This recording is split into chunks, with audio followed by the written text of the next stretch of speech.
Доброго пятничного утра, Якутия. Этот новый день вместе с вами встречаем мы, Катерина Винокурова, Иван Луцкан. Желаем вам отличного настроения и отличного завершения всех начатых дел на этой неделе. Итак, сегодня пятница, 25 октября, и сегодня поздравления с персональным праздником принимают таможенники России, а также работники кабельной промышленности.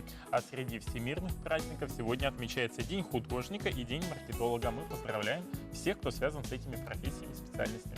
А в мире сегодня отмечается День макарон. Как появились макароны? Все просто. Когда-то давно плоский кусок теста высох на солнце. Так и началось победоносное шествие макарон по всей планете. Сегодня во всем мире насчитывается более 500 видов макаронных изделий. Пятница в эфире. Капитал-шоу «Поле чудес». Я помню, я в детстве просыпался, не просыпался, но, по крайней мере, встречал этой фразой именно пятницу, потому что эти слова впервые прозвучали в 90-м году. Кстати, тоже в пятницу, да? В пятницу, да. Был капитал-шоу «Поле чудес», но тогда вел его Владислав Листьев, а потом уже Леонид Аркадьевич Якубович, который остается бессменным ведущим уже порядка почти 30 лет. Ну а номер нашего WhatsApp не изменился. 8 914 279 2262. Если вам есть кого поздравить и что-либо ему пожелать, то смело пишите нам. Ну а далее знакомимся со свежим прогнозом погоды. Итак, сегодня в центральных Улусах 6 часов утра температура воздуха составила минус 7, минус 9 градусов. Днем ожидается минус 4, минус 7. В Заречье утром минус 6, минус 10, днем минус 4, минус 7 градусов. В южных Улусах минус 11, 16 утром, днем до минус 4. В Вилюйских Улусах утром минус 7, минус 11, днем минус 2, минус 3 градуса. В Нижнеленских минус 11, минус 17 утром, днем минус 8, минус 13. В западных Улусах минус 11, минус 17 утром, днем минус 3, минус 4. В Колымы-Дигирских минус 12, минус 21 днем, утром, днем минус 11, минус 20. В Янских Улусах минус 18, минус 19 утром, днем от минус 14 до минус 16. В северо-западных Улусах минус 11, минус 13 утром, днем минус 11, минус 12. В 6 часов утра температура воздуха в городе Якутске составила минус 7 градусов, атмосферное давление 761 миллиметр ртутного столба. Ветер северо-восточный 2,7 метров в секунду. Днем в городе Якутске ожидается небольшой снег. Температура воздуха составит минус 6, минус 8 градусов. А мы продолжаем наш эфир и напоминаем, что наша утренняя редакция объявила акцию. Называется она «Письма с фронта». Если у вас сохранились письма от ваших бабушек, дедушек, прадедушек, вы можете поделиться ими с нами. И мы ждем их по адресу Орджоникидзе, 48, 2 этаж, кабинет 201 в рабочее время в будние дни или на нашу электронную почту utronvk@mail.ru. Ну а пока... С последними событиями Якутии и за ее пределами узнаем в свежем информационном блоке.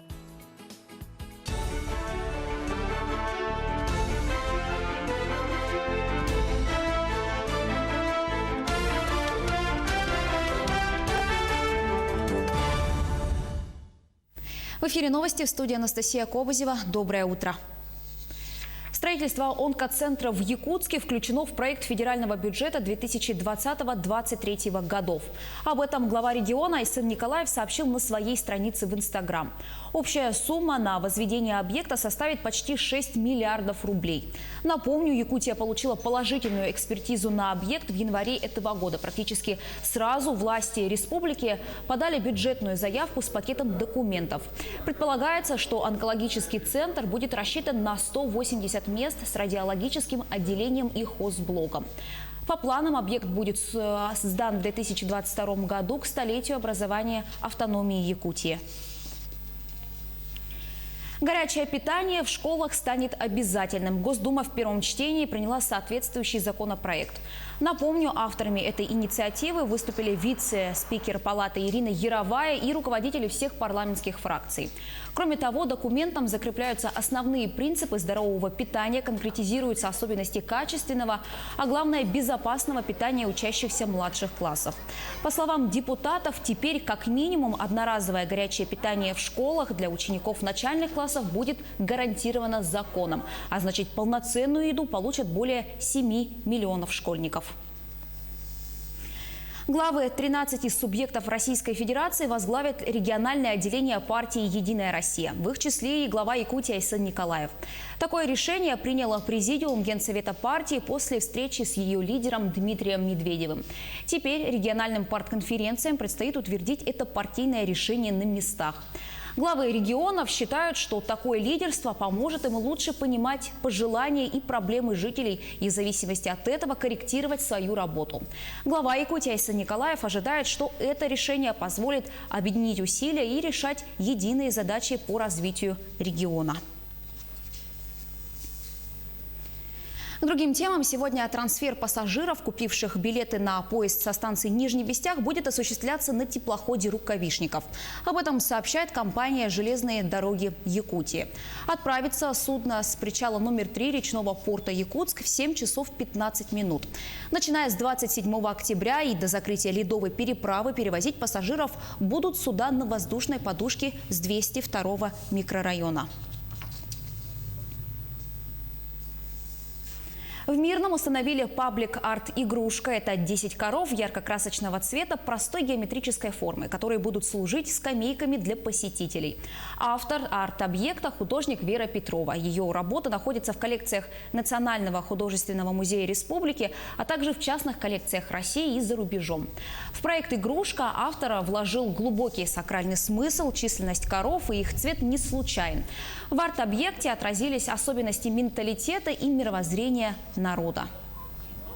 Якутские традиции, старинная якутская игрушка, корова. У меня дома такая есть, я ее даже привезла. Я ее иногда с собой беру в поездки. Вот. И я адаптировала на современный лад свой. Я надеюсь, они тут приживутся, им будет хорошо. Летом будет установка. Сейчас мы их будем убирать на хранение, и летом будет подготовлена специальная площадка в нашем городском парке для них. И там они уже останутся жить. Боец якутского бойцовского клуба «Саха-рестлинг ММА» Узаир Абдураков стал обладателем чемпионского пояса турнира по современному панкратиону «Битва на Амуре». По итогам турнира в Центре спортивной подготовки «Триумф» прошла пресс-конференция. Представители Министерства спорта Якутии поздравили чемпиона и его тренера Ивана Хлопкова с успешным выступлением на турнире. Теперь в активе якутского бойца 12 побед и ни одного поражения. Захожу в октагон, и все, тишина, никого не слышишь, никого не чувствуешь, как бы. Ты, как бы, этот адреналин только бойцы могут рассказать, что за чувство там. Как бы, боец поймет, какое чувство в октагоне бывает. И все, ты тишина, никого не чувствуешь, и ты знаешь, ты хорошо трудился, как бы, потел, как бы, много крови, много пота проливал, как бы. Ты готов к этому бою, и, как бы, выходишь на бой и делаешь свое дело. К этой минуте у меня пока вся информация, не переключайтесь.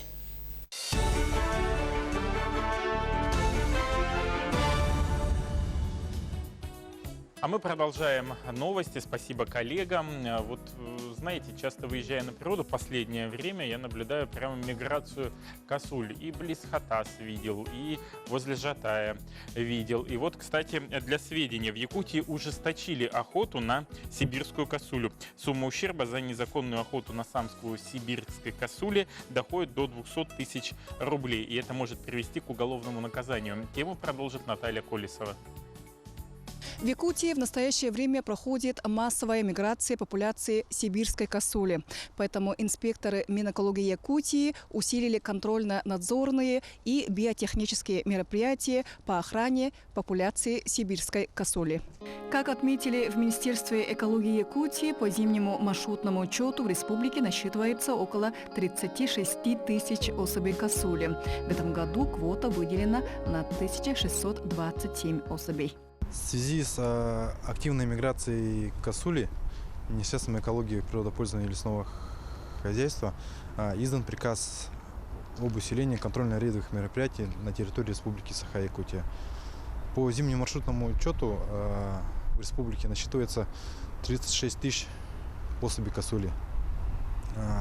Квота выделена в этом году на 1627 особей. За 10 месяцев 2019 года сотрудникам Министерства экологии передано в органы внутренних дел 15 материалов по уголовному делу по незаконной охоте. В 2018 году было передано в органы внутренних дел 26 материалов по незаконной охоте.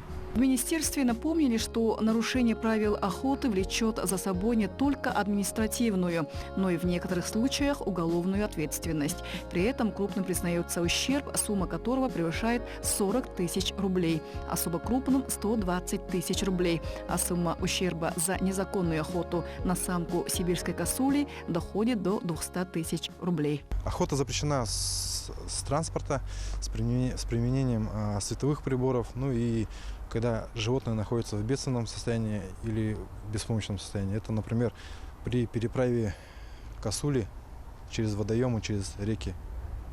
Уважаемые охотники, просим вас соблюдать правила охоты и не нарушать законодательство.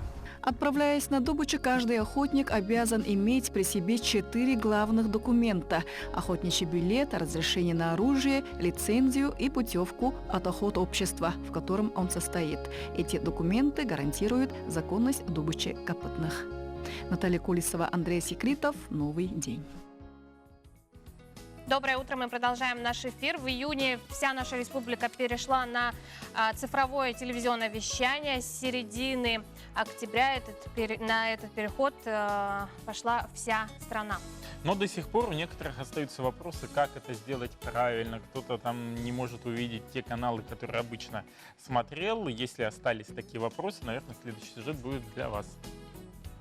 Супруги Аверинские только к середине октября закрыли дачный сезон и вернулись в свою городскую квартиру. А оказалось, вся страна перешла на цифровое вещание, и любимые каналы потерялись. Я решил сам настроить. Но тоже попытался, почитал инструкции, ничего там не понял. Понял, что не подходит эта приставка. Пошел в магазин, купил приставку, самую дорогую, на мой взгляд. Там есть и кабель, и все есть. Пришел, давай подключать, как там написано, ничего не понял. И в результате, ну как сказать, решил, что телевизор не работает. В конце концов догадался позвонить на РНК. После неудачных попыток договориться с телевизором, этот звонок оказался решающим. Вместе со съемочной группой приехал инженер якутского филиала теле- и радиосети. С заводским стандартом, получается, в комплекте имеется кабель АВ типа, ну, как в старых видеомагнитофонах. И подключаем их, соответственно, по цветам, чтобы, так сказать, не возиться с разноцветными кабелями, либо в случае отсутствия их, в зависимости от модификации телевизора, он может дополнительно приобрести шнур HDMI и подключить его с телевизора на приставку. А аналоговый, получается, он переходник, и он подцепляется на другой конец к телевизору. То есть, получается, это будет удобно для наших пенсионеров, чтобы каждый раз антенну не вытыкали отсюда и перетыкали на телевизор. Вот находим поиск. Диапазон поиска выбираем DVB-T2, стандарт цифрового телевидения. Тип поиска все каналы. Мы сейчас нажмем автопоиск, но также, если вы знаете телевизионный канал, вы можете вот поискать ручным поиском. Для тех, кто не перешел на цифровое вещание, работает сайт «Смотри цифру РФ», где подробно указан весь алгоритм необходимых действий от выбора приставки и антенны до инструкции их подключения. Для телезрителей, которые привыкли смотреть НВК Саха и Якутия 24, мы вас информируем о том, что, получается, оно до сих пор вещает, аналоговое вещание данных телеканалов у нас будет, их не отключили. Также для телезрителей, которые только настраивают цифровое телевидение, им необходимо удостовериться, что у них антенна соответствующая. А те, которые у нас живут в городе, им достаточно приобрести дециметровую антенну, это как обычная наша рогатка, да, вот домашняя антенна, либо всеволновую антенну, как у Александра Ивановича, который сможет принимать и цифровое, и аналоговое телевидение. И вновь Александр Иванович с супругой Анной Дмитриевной могут спокойно смотреть любимые каналы. Мария Павлова, Андрей Рукавишников. Новый день. Якутск. Доброе утро! Очень рано новый день наступает не только у нас, но и у поваров. Ароматы выпечки, наваристых супов и жаркого в Алданской муниципальной столовой начинают дразнить до рассвета. На грядущий день кулинарам предстоит заготовить огромное количество еды. Вот как вы думаете, сколько туда приходит обычно людей? 100, 200 в столовую, 300 или гораздо больше? Вот точную цифру мы узнаем из нашего следующего сюжета. Звон посуды сплетается со стуком ножей, ровным урчанием комбайнов и шипением масла. В зал и коридор сочатся умопомрачительные запахи борща, жаркого, маринадов и выпечки. Гармония вкусов и запахов царствует в муниципальной столовой с 5 утра, ведь обед наступает быстро. Повар мясного цеха Анна Гикова шинкует печенку на котлеты. Из имеющегося куска их выйдет порядка 20 штук. Партия сравнительно небольшая. За смену же Анна перерабатывает около 20 килограммов мяса. Котлеты, тефтели, гуляш, поджарка. Из мясной продукции можно приготовить не один десяток блюд. Мне нравится все мясо, со всем мясом работать. Я люблю свою работу. Вообще люблю, мне нравится работать с мясом. Интересно. Больше возможностей, чем с каким-либо другим. Также и с тестом тоже интересно. Тесто меня не любит. Печенка подготовлена, настал черед рыбы. Ее предстоит разделать и пожарить. Страсть к кулинарному мастерству Анна испытывала с детства. Основной опыт перенимала у мамы, дополняя знания премудростями из книг. А став чуть старше, накормила всю семью своим первым блюдом. Наверное, был борщ первым. Это было лет, наверное, мне 14. Освоить технологию приготовления того или иного блюда несложно, запомнить рецепты тоже. А вот сделать каждое яство незабываемым – это мастерство высшего порядка. Совершенству, как известно, предела нет. И Анна каждодневно покоряет новые профессиональные вершины. С любовью подойти, в первую очередь. С душой, с любовью. Секреты я не могу вам все свои сказать. Потому что у каждой женщины, у каждого повара есть свой секрет. Работа повара считается физически тяжелой, и с этим не поспорит ни одна хозяйка. Готовка обеда для семьи отнимает массу сил. У повара-профессионала, однако, к усталости у плиты вырабатывается иммунитет, и дома Анна продолжает готовить с удовольствием. Обязательно, работа есть работа, а семья есть семья. Как я могу не готовить дома? Так же, как и на работе. Это же, мне нравится просто это, и всего лишь. Анна Гикова пришла в мясной цех 5 лет назад. Производство муниципального предприятия масштабно. Меню включает 6 десятков наименований. Ежедневно столовая кормит около 1000 посетителей. Огромен выбор продукции и в кулинарии. Готовыми блюдами хозяйки дополняют семейные обеды и ужины. Я люблю, как они готовят котлеты, окорочка, мясо, поджарку, салатики. Муниципальная столовая кормит как взрослых, так и детей. Повара готовят обеды для 3 школ города. При имеющемся продуктовом разнообразии предприятие, однако, испытывает голод кадровый. Профессионалов высокого класса в отрасли не хватает. Но так как на всех предприятиях общепита Алданского района у нас тоже остро стоит вопрос дефицита кадров. Поэтому мы свои кадры растим сами. Они ежегодно у нас проходят переаттестацию, проходят обучение. Все повара у нас работают с 5 разрядом. Почти 30 лет назад открытие социального учреждения общепита было ориентировано на малоимущие категории населения. Несмотря на имеющие место сложности в отрасли, столовая остается хлебосольной и щедрой кормилицей. Ведь главный принцип, которого придерживаются повара, чтобы все было как дома. Татьяна Вахнина, Сергей Шипачев, Александр Лукин из Алдана для «Нового дня». А мы продолжаем эфир. Проект «Рисуем вместе» инициирован в 2017 году первым президентом Якутии Михаилом Ефимовичем Николаевым. В рамках проекта по всей республике проводятся различные выставки, конкурсы среди учащихся и учителей. А в этом месяце в арт-галерее «Юргель» состоялось открытие первой республиканской выставки учителей изобразительного искусства Республики Саха-Якутия, где и побывала наша съемочная группа. 140 работ из 17 муниципальных образований республики. Графика, живопись, натюрморты, портреты. Участие в первой республиканской выставке учителей изобразительного искусства принимают 49 педагогов, преданных своему делу. И мне первым делом, у меня вот то, что хотелось нарисовать, это лето, поляну, цветы, воспоминания лета. Цветы на ветру вот у меня. Мастихином, акриловая краска на холсте. Вот так. И мое настроение передалось вот на этой картине. Данная выставка – это уже второе большое мероприятие проекта «Рисуем все». Первой основной работой является конкурс среди учащихся школ республики под названием «Пою мое Отечество», где школьники выполняют различные задания на протяжении всего года.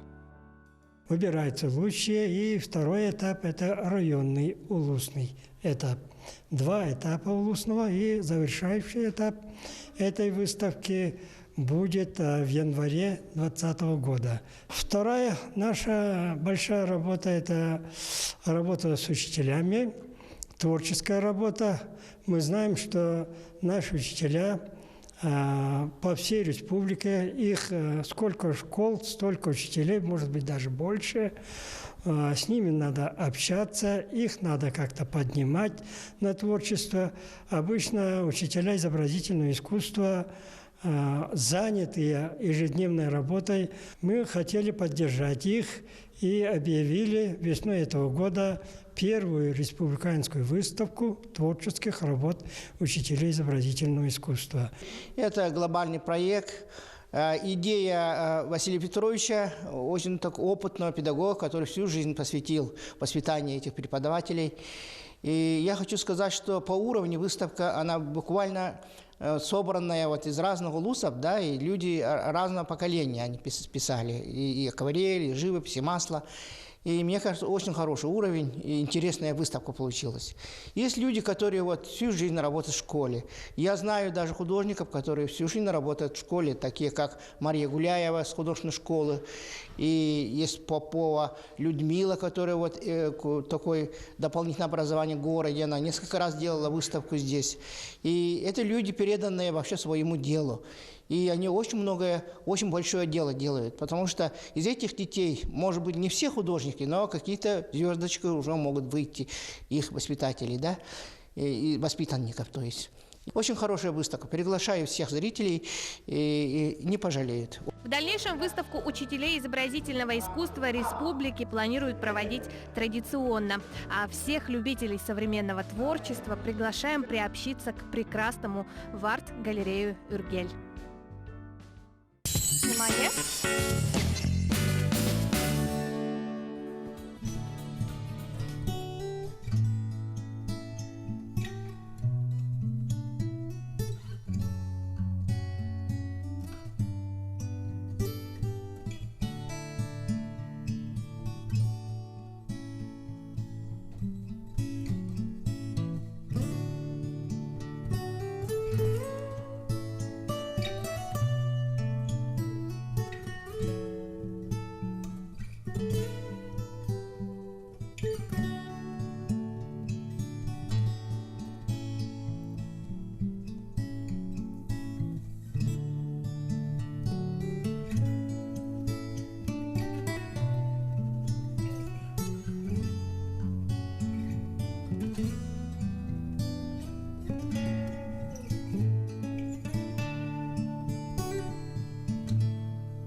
Доброе утро.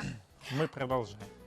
В Республике Саха-Якутия медицина шагает интенсивными темпами. Сравнительно недавно была проведена операция по кохлеарной имплантации, которая позволяет вернуть детям слух. Какова роль общественников в этом деле, мы поговорим сегодня с председателем Якутской республиканской общественной организации по содействию детей с кохлеарными имплантами «Шаг в мир звуков» Юлией Устиновой. Также у нас учащийся 3 класса школы номер 35 Станислав Пермяков, которому как раз-таки провели операцию по кохлеарным имплантам. Доброе утро. Доброе утро. Доброе утро, Иван, Катя. Ну, первый вопрос, что из себя представляет операция по кохлеарной имплантации?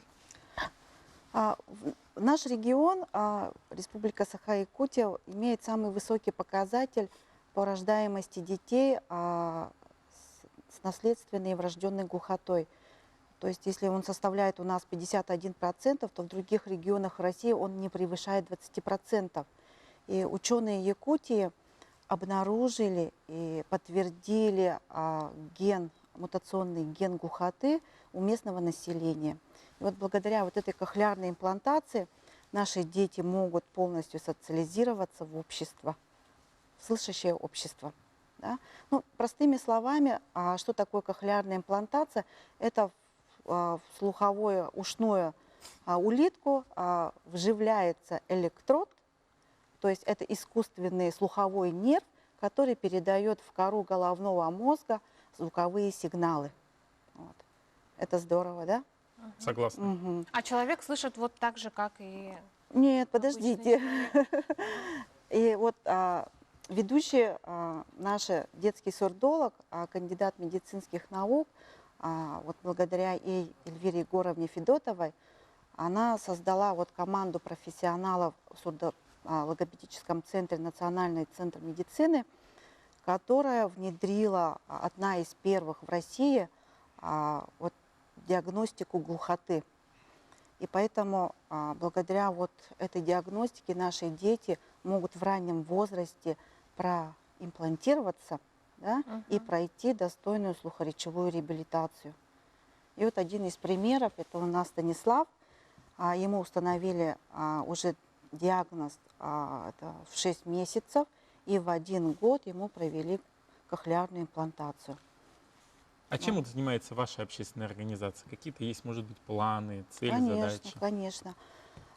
Ну, с какой целью мы были созданы, когда вот такая кохлеарная имплантация проводится, да? Вроде бы ребенок должен уже слышать, говорить, но кохлеарная имплантация, она предполагает не только вот эту 30-минутную операцию, да, а также и настройку речевых процессоров. Ага. Вот как раз мы видим фотографии на экране сейчас. Вот это как раз-таки вы занимаетесь детьми, да, я так понимаю? Да, наши вот родители объединились и стали участвовать в различных конкурсах, грантах. И специалистов-то именно нету в нашей республике. И на сегодняшний день у нас испытывается недостаток таких специалистов, которые могли бы реабилитировать. И поэтому вот родители объединились, и мы реализуем такой проект, как семейный лагерь «Звездочки», который вот помогает родителям и детям проходить достойную полноценную реабилитацию. А вы недавно стали победителем президентских грантов. Что был за грант? Да. Ну, мы вот в этом году впервые участвовали в гранте президента Российской Федерации и выиграли. И сумма составляет более 2 миллионов рублей. И мы включили туда 13 мероприятий, которые должны вот провести в течение этого года. Это вот и семейный лагерь «Звездочки», это у нас экспедиционно-оздоровительный туризм для детей, семей с детьми и инвалидностью и различные мероприятия. Вот вопрос сразу Станиславу. Станислав, расскажи, пожалуйста, чем ты любишь заниматься? Я люблю футболом заниматься, лего собирать, разные машинки. А семья у вас большая? Да. Сколько человек? Братья, сестры? У меня есть старший брат, его зовут Мирослав, и он учится в школе. И есть старшая сестра. Она уже в университете, ей 18 лет. Но ты уже в 3 классе учишься. Любимый предмет у тебя есть? Какой? Да. У меня любимый предмет Математика и русский язык. Молодец. И как лето проводишь? В лагере вот каком-то был уже? Да, я был в лагере, очень хороший. И в деревню бабушке ехал, помогал. Я знаю, что ты и для нас, и для телезрителей подготовил сюрприз. Так как тебе нравится русский язык, ты подготовил стихотворение. Можете его рассказать? Давай. Мороз и солнце, день чудесный, еще ты дремлешь, друг прелестный. Пора, красавица, проснись, открой сомкнутый негой взоры, навстречу северной авроры, звездой севера явись. Вечер, ты помнишь, вьюга злилась, на мутном небе мгла носилась, луна, как бледное пятно, сквозь тучи мрачные желтела, и ты печальная сидела. А нынче погляди в окно, под голубыми небесами, великолепными коврами, блестя на солнце снег лежит, прозрачный лес один чернеет, и ель сквозь зелень зеленеет, и речка подо льдом блестит. Молодец. Спасибо Молодец. большое, Станислав. Хочется пожелать тебе большой удачи, чтобы ты добился успехов и по русскому, и по математике, и по другим предметам, и чтобы в школе были самые отличные друзья. Юлия, вам тоже спасибо. Вы делаете отличную работу и помогаете тем, кто попал в трудную ситуацию, реабилитироваться. И хочется пожелать вам удачи в реализации Успехов. гранта. Да. Спасибо. Спасибо. Всего большое. доброго. Сейчас мы прервемся на короткую рекламу. Оставайтесь вместе с нами, и далее мы продолжим.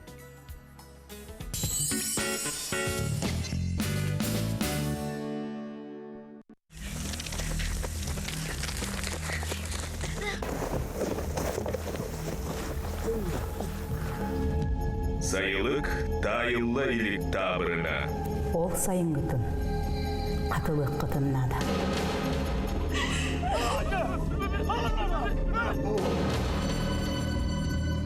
Сүлүхүннәк таптал. Эргилли. Сәренне төрдүс күнүттен. Махтал – это благодарность. Махтал – это любовь и забота. Махтал – это тепло и вкус. Махтал – наше сердце для вас. Күнеркін үтчат театры. Алтыны сүрбағыз күні. Сақа театры. Оньо мотохороллар. Режиссер Захар Никитин.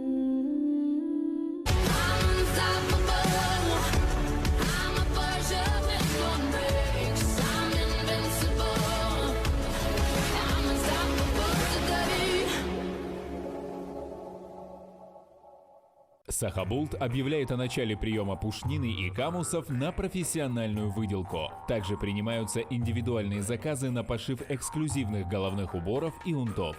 Качественная выделка гарантирует долговечность и красоту меховой одежды и обуви. Сохраняя традиции, создаем будущее. Хетинни кискүнигер кеhe алта шастан саха циркатыгер эстрада хулустара уанна саха цирк артыстар кыттылах иға мақталбен улахан концертке ыңырабыт. Кири билеттеринен көмі соңохуктар оньон охтара.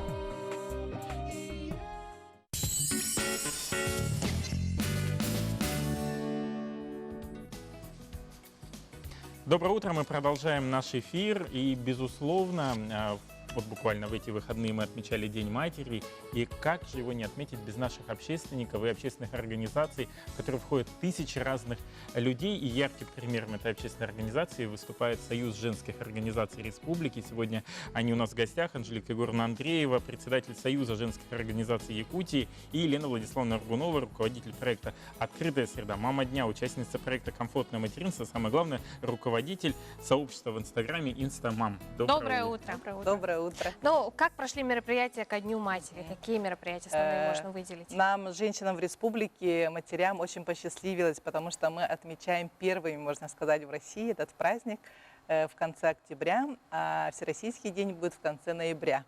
Это говорит о том, что у нас в республике в течение месяца практически месячник Дня матери в нашей республике.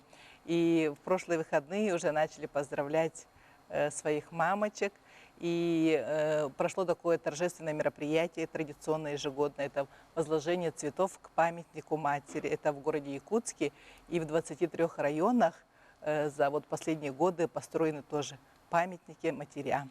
Это очень радует, что если мы давно не могли даже себе представить, что будут такие памятники. Сегодня уже в каждом районе люди сами ставят даже общими усилиями памятники и честь и дань уважения матери, особенно матерям, которые проводили своих сыновей на фронт. Потому что на следующий год мы отмечаем как раз 75-летие Великой Отечественной войне. И хотелось бы сказать также то, что во время месячника будет торжественная выписка из роддомов, да, вот наших новорожденных детишек. Будет у нас в центре занятости день открытых дверей для мамочек, которые хотят найти себе работу. Также у нас будет большое мероприятие, это пленум Союза женских организаций, где мы тоже обсудим проблемные вопросы, да, сегодня социально-экономического характера. В школах будут традиционно проводиться сочинения, да, какая все-таки мама – это целый мир. Это мы традиционно вот с Министерством образования республики проводим. И вообще сейчас в республике данное направление, семейную демографическую политику, курирует Министерство труда и социального развития. Мы, общественники, очень благодарны министру Елене Александровне Волковой, что сегодня по национальному проекту «Демография» очень много выделено средств именно нашим мамочкам, да, которые родили и 3 детей, и 2-го ребенка. Поэтому наша задача, самое главное, это мамочкам всем разъяснить всем, чтобы они знали свои права и обязанности. И также у нас пройдет научно-практическая конференция, посвященная нашим легендарным женщинам республики. Это 115-летие Софьи Сидоровой, 105 лет Александры Овчинниковой и 95 лет Евдокии Гороховой. Это очень большая история, когда в самые сложные годы для нашей республики именно женщины возглавляли Верховный Совет. И вот дань уважения мы должны больше к этому приобщать молодое поколение, чтобы они знали, что тоже самый сложный период. Хотя мы говорим, что сейчас у нас вроде трудный бывает там экономически и так далее. А вы представляете, в какие годы они жили и поднимали вот всю республику, все социальные вопросы. И мне очень отрадно отметить, что у нас очень хорошо идет преемственность поколений. Старшее поколение у нас передает свой опыт. И мы проведем также круглый стол «Преемственность поколений в женском движении», когда наши старшие подруги будут уже молодым нашим мамочкам рассказывать о своем опыте. И тем самым у нас будет очень хорошая такой идеологическая основа в нашей республике по преемственности поколений. Вот в участии в круглом столе, в различных конкурсах могут принять все желающие? И Конечно, проходить? Могут принять все желающие. И обязательно, вот как раз мы выступаем на радио, телевидении. Вчера, недавно мы были тоже на радио, рассказываем, когда и где они могут принять участие. И одним из таких хороших мероприятий у нас будет завтра. Сейчас подробно об этом расскажет Лена. Завтра мы всех желающих приглашаем в музей «Россия. Моя история» 26 октября, в субботу как раз мы выбрали, с 14 часов будет большой фестиваль, именно посвященный комфортному материнству и 5-летию нашего сообщества «Инстамам». Анжелика Егоровна все рассказала. Лен, подробности. Кто сможет принять участие? Есть ли еще возможность подать заявку и что увидят зрители? Завтра у нас состоится большое мероприятие, посвященное Дню матери и нашему 5-летию. Да? Мы в этом году решили организовать такое масштабное мероприятие для всех желающих, мам, бабушек. Также они могут прийти с детишками. У нас будет хорошая очень программа, как для мам, так и для детей. Получается, мы разделили это все на 5 секторов, чтобы по группам интересов они могли посетить данные секции. Получается, у нас здоровье будет тема по психологии, по образованию детей, также по творчеству для мам и детей и секция красоты. А вот они успевают еще подать заявки, если хотят причастие, как мамочки? Вот да, это у нас свободный доступ. Или завтра прямо можно сразу подойти, да? Ну вот вы еще возглавляете сообщество «Инстамам». Что это за сообщество? Вам же уже, по-моему, даже 5 лет. Уже. Вот, да. В прошлом месяце мы отметили эту круглую дату, можно сказать. Для нас это довольно-таки большая цифра. Вот 5 лет назад мы с моей подругой Валентиной организовали это сообщество. Все полностью, получается, мы ведем сами. В нашем паблике мы затрагиваем довольно-таки серьезные темы, которые касаются молодых мам, которые могут столкнуться с какими-то трудностями, проблемами. Получается, и мамочки общаются у нас на страничке, находят какие-то своих друзей, подруг и помогают друг другу советами. Сколько уже Консультации. подписчиков? Мам? 24 тысячи. То есть сообщество растет. Да, растет. Хочется поздравить вас с этим праздником. И вот Спасибо. еще о тех проектах, которые реализуются совместно с Союзом женской организации «Комфортное материнство». Что это? Что из себя представляет, да? Да, ну я сейчас начну. Комфортное материнство, если мы раньше вообще не могли говорить о комфортном материнстве, да, все было у нас как-то все сложно там и так далее, да, мамочкам, то сегодня как раз настал период, когда очень много делается и государством, да, и общественными объединениями. Сегодня мы можем говорить о комфортном материнстве.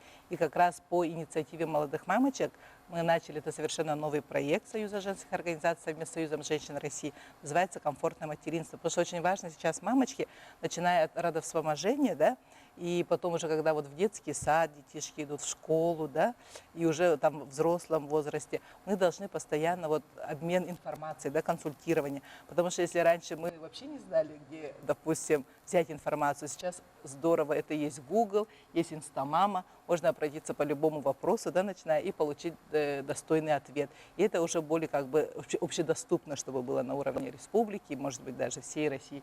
И поэтому очень я благодарна Лене и вот таким сообществам. У них есть даже вот консультации врачей, консультации юристов, да, и они конкретно работают. И вот в этом паблике, где 26 тысяч мамочек, затрагивают очень злободневные вопросы и получают на них уже как бы достоверные ответы уже у специалистов, узких специалистов. И я хочу сказать, что вот Лена как раз сейчас более подробно расскажет, которые секции у нас будут завтра, и как раз они затрагивают те проблемы, которые часто поднимаются среди мамочек. Лена, какие секции? Вот в секции здоровья у нас будет выступать кандидат медицинских наук Ксения Геннадьевна Пиксайкина. Она расскажет о влиянии ортодонтического аппарата, лечения у детей именно. Далее у нас будет выступать доктор, диетолог Лена Егоровна Вагардынова. И мы пригласили также педиатра Наталью Александровну Слепцову. Они из клиники, Family Clinic, получается. Вот мы привлекаем специалистов, стараемся.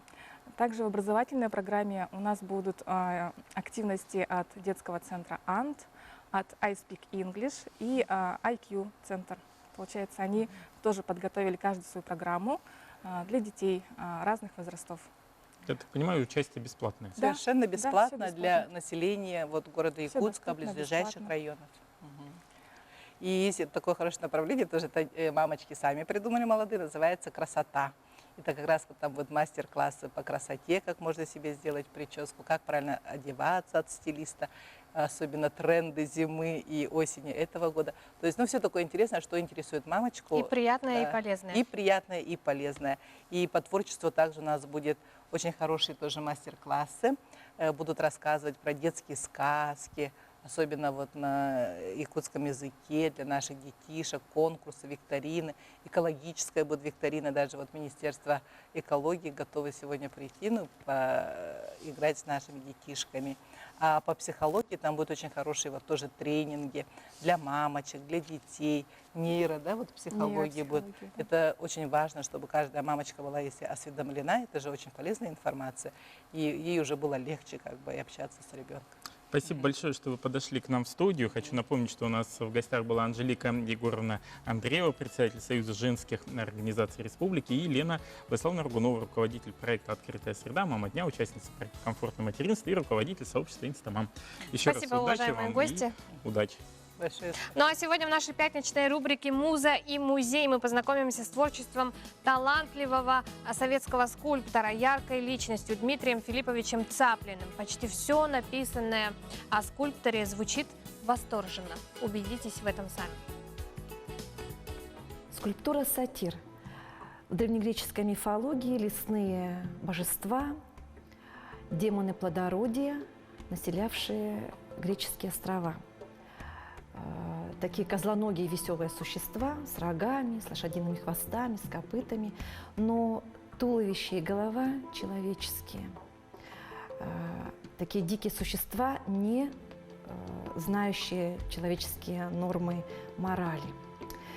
Эту скульптуру выполнил советский европеец, крестьянский самородок Дмитрий Филиппович Цаплин, удивительный скульптор, который пришел в саратовские мастерские уже сложившимся художником-скульптором со своим видением, таким крестьянским, русским чутьем. Он очень любил работать в дереве, в камне и добивался четкости, законченности и очень-очень любил полировать свою скульптуру. Работал он уникально. Про него говорили, что он выходил на берег моря, мог взять любой камень и сделать из него скульптуру. На одной из выставок его заметил нарком Луначарский и отправил его учиться в Париж. Вот там это был самый такой расцвет его. Он познакомился с великим Пабло Пикассо, Осипом Цаткиным, скульптором Борисом Шаляпиным. Это сын Федора Шаляпинова, оперного певца. Ездил по городам, был в Лондоне, выставлялся в Барселоне, в Испании. И везде у него были только хорошие отзывы. Это неудивительно, потому что его работы очень идеально подходили к традиции европейского арт-деко. Многие просили купить его произведения, но он их не продавал, он не расставался с ними. Он их берег для советской России. Но, к сожалению, очень много его работ утрачено, потеряно. И отрадно, что в 2017 году глава города Саратова издал указ о присвоении одной из площадей именем этого великого русского скульптора Дмитрия Филипповича Цаплина.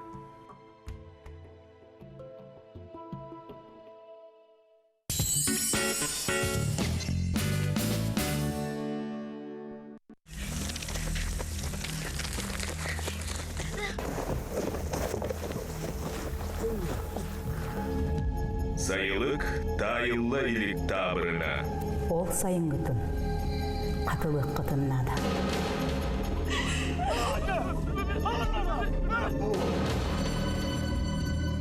Сүлүхүннәк таптал. Эргилли. Сәренне төрдүс күнүттен. Твердотопливные котлы длительного горения Липснелли Арктик. Инновационный принцип горения сверху вниз с дозированной подачей воздуха. Выносная зольная секция. Увеличенные дверные проемы. 2 режима горения. Липснелли Арктик. Проверено полюсом холода. СКА Мебель. Осенний ценопад до 40%. Кухни, диваны, мебель для офиса, детских садов и школ. Можно оформить в рассрочку или кредит. Ждем вас по адресу 50 лет Советской армии 30. Телефон 700 590. Элегантность, роскошь, изысканный стиль шикарных шуб. Торговый дом СРБК. Уважаемые жители республики, не упустите возможность приобрести новые квартиры на улице Строителей в городе Якутске. Звоните 459 359. Впервые в Якутске огромный выбор пуховиков и модных пар в центре верхней одежды «Торнадо». Скидки и рассрочка до 2 лет. «Торнадо». ТЦ ГАИ, 2-й этаж. Позабыли, не купили, только время упустили. Делаем умнее. Покупаем квартиру в строящемся доме на улице Полины Осипенко. Старт продаж. Сейчас самое время. АО ДСК 33 13 28. Дни школьных каникул, сказки от Оле Лукоя.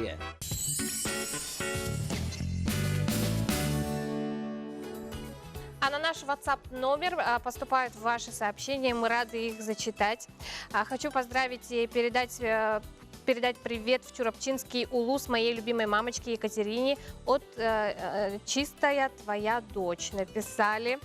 Далее дорогого Иванова Альберта Геннадьевича, любимого мужа, папу, дедушку поздравляем с 50-летием. Желаем здоровья, сил в жизни, удачи и везения. Будь, как сейчас, всегда молодой, смейся, живи без усталости. А с наилучшими пожеланиями родные и близкие, Хангаласский улус. Так, далее еще где-то было сообщение, сейчас найду. Поздравляю нашу дорогую маму, бабушку, отличника просвещения, мастера спорта Барахову Ульяну Тимофеевну из Верхневилюйска с Днем Матери, с наступающим 80-летием. Сын, дочка, внуки. Вот приятно, что нас смотрят села. Смотрите, Верхний Вилюйск, Чурапчах, Ангаласский Сид, да, прямо география тех, кто присоединяется к новому дню с утра, просто расширяется. Нам это очень приятно. Спасибо за обратную связь. Да, Ну, а на мы- этом сообщения пока заканчиваются. А сейчас мы продолжим. В ближайшие выходные можно посетить выставки, музеи, но и можно сходить в кино. Чем порадуют кинотеатры, какими новинками в нашей киноафише.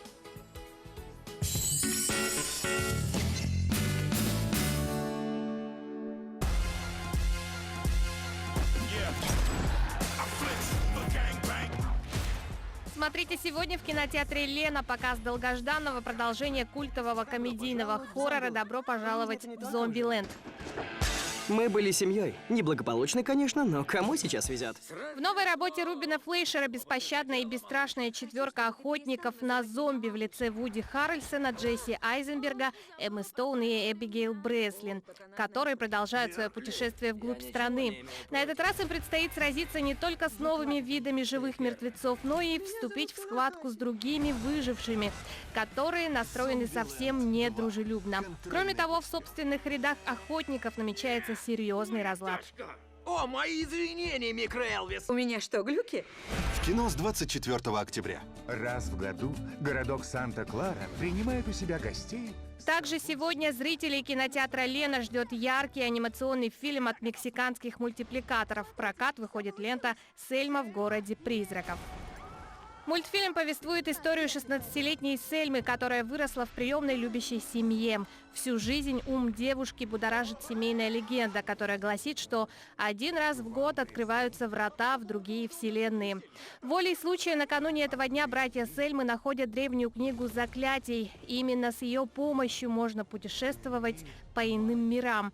Девушка и два ее старших брата отправляются в таинственный город призраков. Только там они смогут найти ключ к скрытому за 7 печатями прошлому Сельмы. Сельма в городе призраков. По пути к неминуемой гибели идем мы! Запишись в мою школу бойцов и стань зверем. Трогательный хит «Арахисовый сокол», атмосферный роуд-муви о герое Заке с синдромом Дауна, который сбегает из дома престарелых ради мечты стать рестлером. На пути ему встречаются очаровательный бунтарь в бегах от головорезов. Его играет Шайа Лабаф, чье имя в этом году не сходит с уст зрителей и кинокритиков. К сбежавшим на плоту героям присоединяется воспитательница, роль которой исполняет Дакота Джонсон, искренне желающая помочь Заку. Современная Одиссея на самодельном судне переворачивает сознание героев и учит самому важному – доброте. Настала пора возвращаться. Мы можем стать семьей. Удивительно добрая, честная картина, которых сегодня совсем немного. В стиле зеленой книги и рассказов Марка Твена. Выбирай. Арахисовый сокол! Арахисовый сокол. В кино с 24 октября. Марго, что у вас на душе? И только сегодня в 18:40 кинотеатр «Лена» приглашает на специальный показ фильма «Троица» на языке оригинала с субтитрами. Делай, что тебе хочется. Марго признается мужу Джорджу в измене со своим студентом Антоном. Любовный треугольник становится для всех ловушкой. Пара обращается к психологу и к священнику. Советы каждого порой кардинально разные. Что важнее, свои желания или любовь к ближнему? Чёрт, не трогай его! Добрый день. Прошу прощения за беспокойство, но после больничного ваш муж не вышел на работу, и уже 3 дня мы не можем ему дозвониться. Желаем вам отличного настроения и приятного просмотра. Вот у нас сейчас в студии ощущается такой стойкий запах свежей рыбы, такой вкусной. Вот у вас слюнки, надеюсь, тоже потекли, и вы сейчас хотите ее скушать. Вот она у нас тут лежит, а тема-то у нас разговора с гостем весьма интересная. В эти выходные стартует ярмарка «Рыба Якутии», и более подробно об этом мы поговорим с гостем. Николай Алексеевич Краиб, председатель Ассоциации рыболовецких хозяйств Республики Саха-Якутия. Доброе утро. Доброе утро. Значит, в эти выходные будет проводиться очередная, уже ставшая традиционной ярмарки рыбной торговли рыбой всеми рыбохозяйственными предприятиями республики. Значит, так что приглашаем всех приходите, посетите. Значит, вот рыбка, экземплярчик один такой небольшого муксуна 5 килограммов. Это небольшой, да? Да, нет, Это еще небольшой. Нет, это большой, уже хороший экземпляр, 5-килограммовый, где-то в пределах 5 килограмм. Свеженький. Свеженький. 10 дней назад, вы сказали, Да, был выловлен. Дней 10 назад, ну, может, 11. Сам привез его.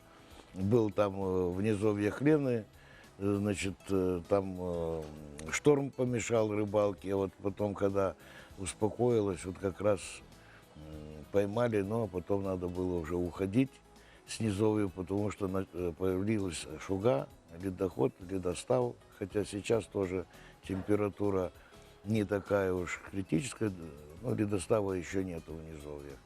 Какая рыба будет представлена на ярмарке? На ярмарке будут все виды рыб нашей якутской, которые водятся в реках Якутии. Значит, муксун, чир, ряпушка, там кое-что копченое будет, переработанная соленая ряпушка будет, омуль будет представлен. Ну, то бишь вся рыба, которая добывается в нашем регионе. У нас в Якутии, да? Да. Со всех районов Со всех районов. Колымская, будут участники. Индигирская, Яна, Лена основная, значит, наша артерия, но, значит, не будет только оленёкского морского омуля, потому что он добывается вот сейчас, только начнут его добывать. А какие цены будут приблизительно? Ну, вот начнем мы чир-муксун, значит, это где-то 300-350 рублей, но вот эти экземпляры, так скажем, эксклюзивные, там может быть дороже, это уже торговаться надо. Значит, ряпушка будет 150 свежая, значит, омуль 200 рублей, ну, где-то в этих пределах. То есть торг уместен? Наверное. Да, торг уместен. На ярмарке можно торговаться там, в зависимости от способностей покупателя. А конкурс «Царь рыба» будет? Будет «Царь рыба», но это будет в воскресенье проводиться «Царь рыба». Там еще будут конкурсы другие. Спасибо большое, Николай Алексеевич, что подошли к нам в студию. Хочется пожелать удачи в проведении ярмарки и удачной путины и рыбалки в последующем. Ну, а мы приглашаем всех телезрителей присоединиться на Комсомольскую площадь в эти выходные. Мы уже присоединились. Отличных вам выходных. До встречи в понедельник.